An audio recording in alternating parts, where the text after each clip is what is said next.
Cougars need it back. How do they get it back after losing to Iowa State 45-13? You know what? We're going to let Coach Satake explain what's going on, and then we'll react again to every little tidbit or the most important tidbits that he brought up himself in the postgame, because I thought they were very telling comments. And he was very real and obviously distraught and frustrated and a little despondent. But let's roll out a number of key sound bites from Coach Satake, beginning with why the defense has struggled so much during this current three-game losing streak. That's a good question. I don't have all the answers to that. I probably have a better answer for you on Monday if you're watching the film. But my first response to that is probably guys not believing in the system and not believing in what we were doing. I've been around this scheme for a long time, most of my career.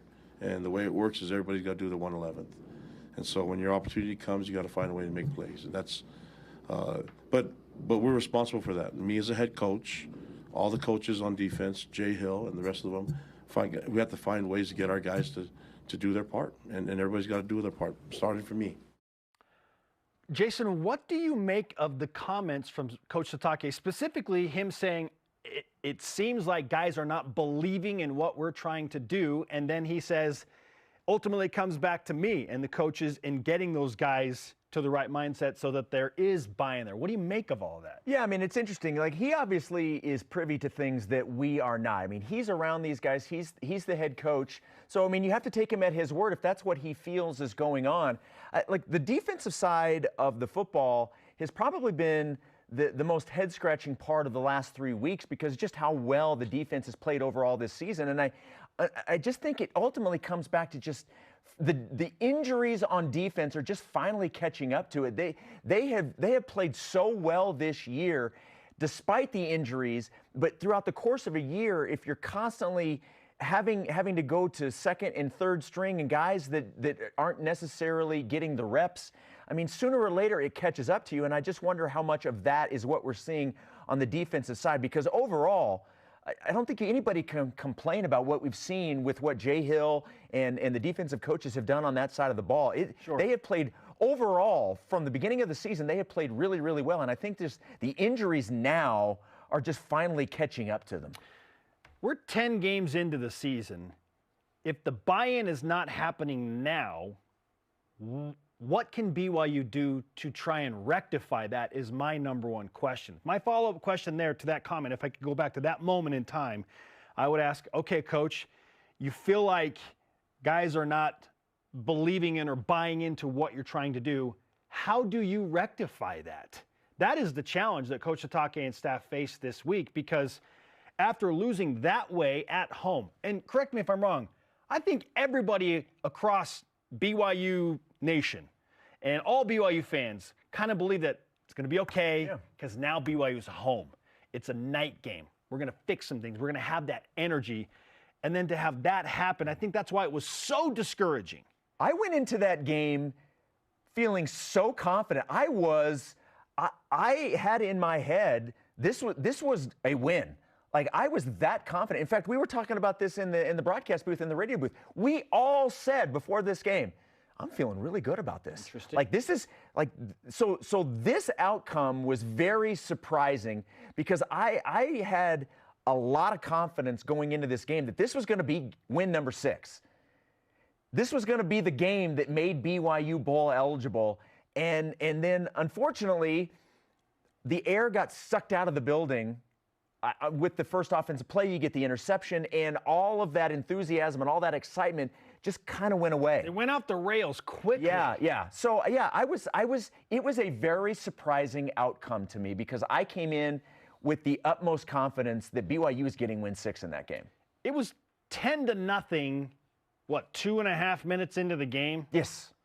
And to BYU's credit, they had their best drive of the game after the 2 early turnovers and make it 10-7. 10-7. I thought they had completely righted. Is that how you say it? Yeah. Righted the ship. But the explosive plays from Iowa State, the defense just did not have an answer. And certainly, it doesn't take a brain surgeon to figure out the difference between what BYU is doing right and wins this season compared to what's going wrong and losses. And I think it starts and ends with turnovers. And Coach Satake echoed as much in his post-game comments. Take care of the football, good ball security. If individuals can't do that, then they can't play football here. So just being careless with the football does not work here. There's a stat that tells you who the worst teams are in the country in terms of starting a game, but BYU has to be at the top of the list. And you can call it bad luck. You can call it just a significant lack of execution. You can blame it on whatever you want, Jason, but think about all of the tough starts that BYU has had this season. Even at Arkansas. 14-0. In the first 5 minutes, you're down 2 touchdowns. And to their credit, they overcame it and found a way. At Kansas, you blink and you're down 2 scores. BYU did it against TCU. They've now done it against West Virginia. And it's happened against Iowa State.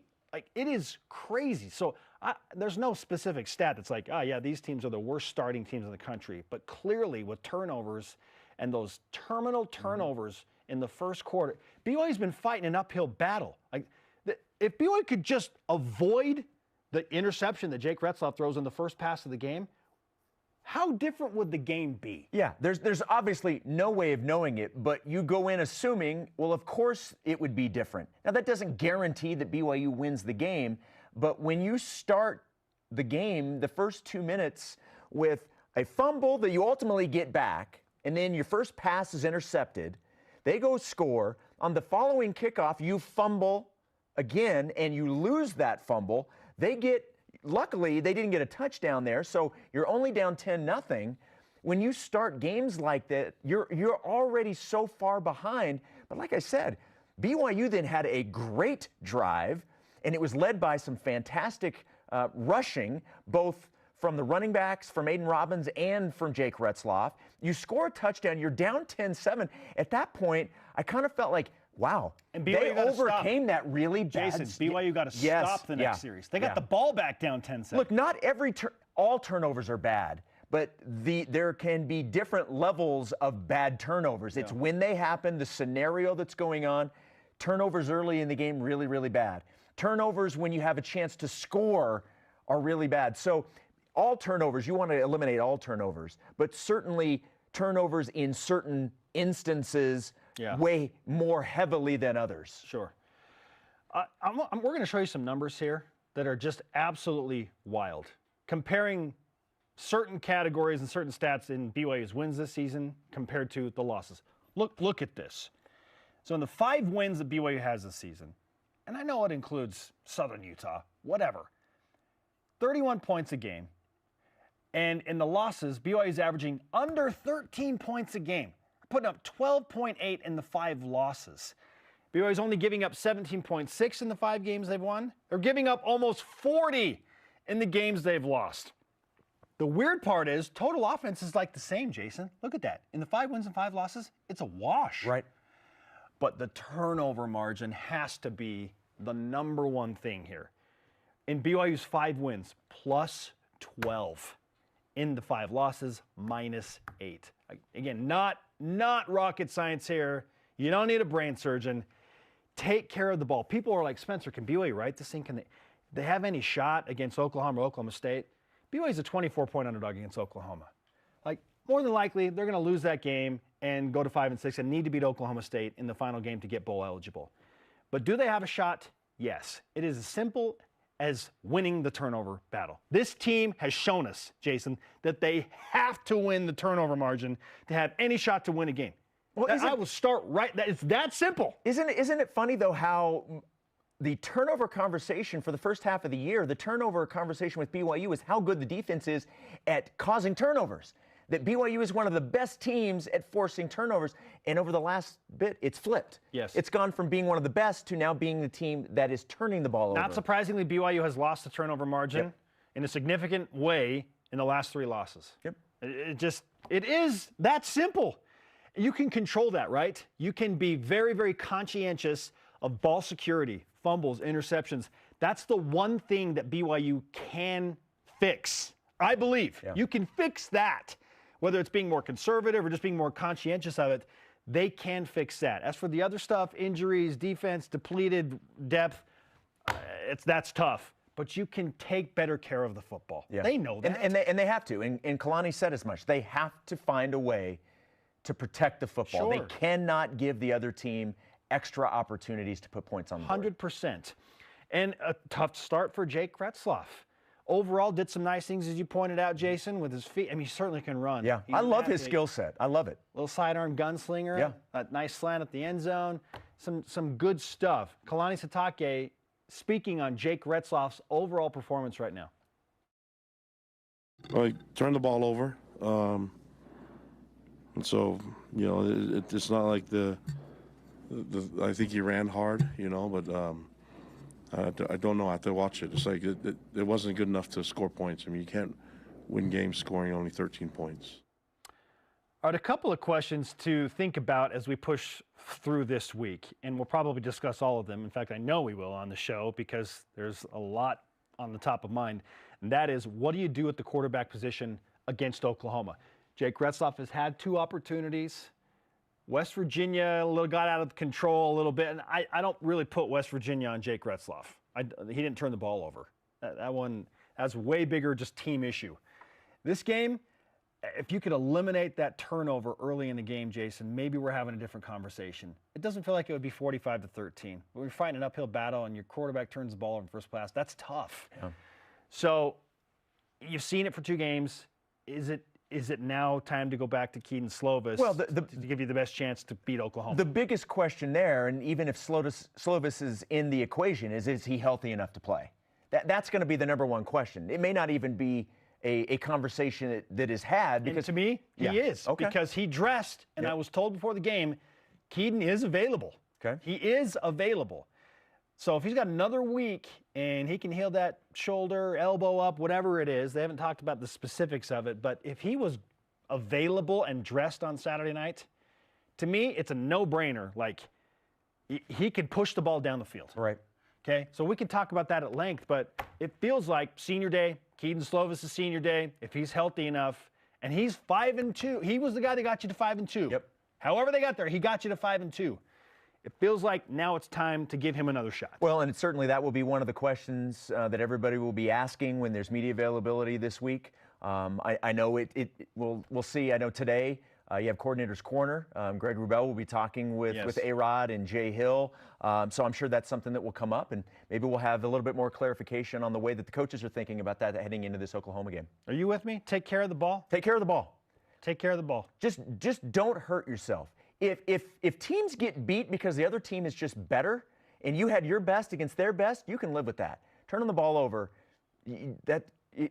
coaches hate that. They absolutely hate giving the opposition extra opportunities when it didn't need to be that way. All right, as we mentioned earlier in the show, Saturday, not so great. Friday, however, was fantastic. Yes. Friday was a great day. And yes, it was just the second game of the season, but BYU basketball shined brightly on Friday night, taking down number 17 San Diego State. It was a very impressive early season win. What were your biggest takeaways from that fun game on Friday night at the Marriott Center? The way that BYU competed on the glass. Mark Pope clamoring for his team to rebound in that shot we showed you at the top of the show. And they did. They won the rebounding margin by 10. 10.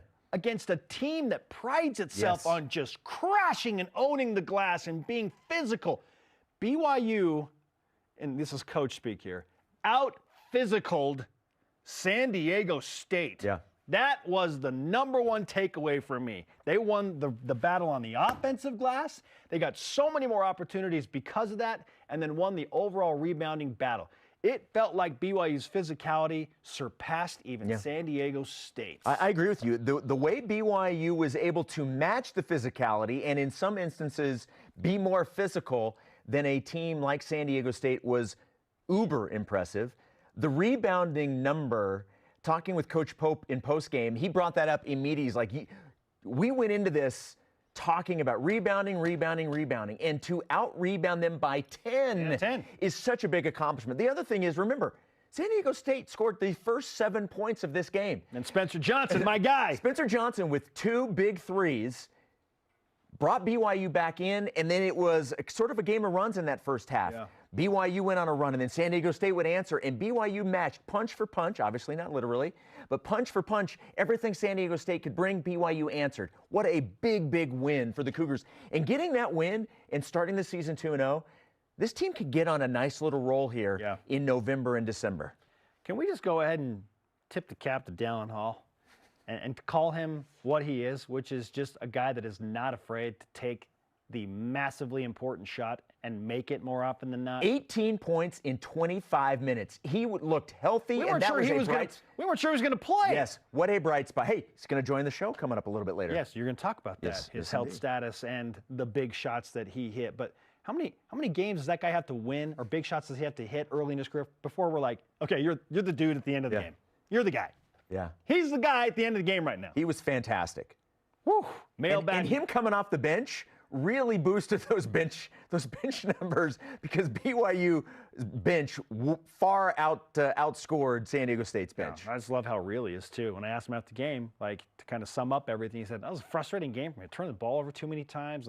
He's not thinking about the big shots. He's like, my team had to like lift me, and Downs a real one, man. Yep. He's a real one. He's the dude for BYU, at least right now, at the end of the game. You want the ball in his hands. Mailbag Monday. And opinions and feelings and emotions are going to be all over the place with this as we look back at football and how quickly that went off the rails, and frankly, just how bad overall it was. Let's be real. It was bad. Basketball, very much the opposite. Women's soccer, the opposite. Everything else was good. Okay? You asked the questions. We answer them on the show. I'm guessing a majority of these are going to be about football because that's the thing that we most recently saw. At Coulter Gill on X says, what is the easiest thing that can be fixed in the next 2 games for BYU football? We answered the question. Yeah, it's turnovers. Ball security. Yep.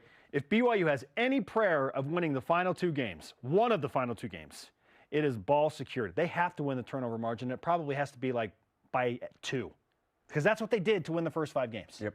It's got to be significant. At the very least, just 0 turnovers. 0 turnovers. Just no turnovers. That'd be great. That is the way. Yep. Okay? That is the way, Mando. This is the way. I was going to say, thank you, Grogu. This is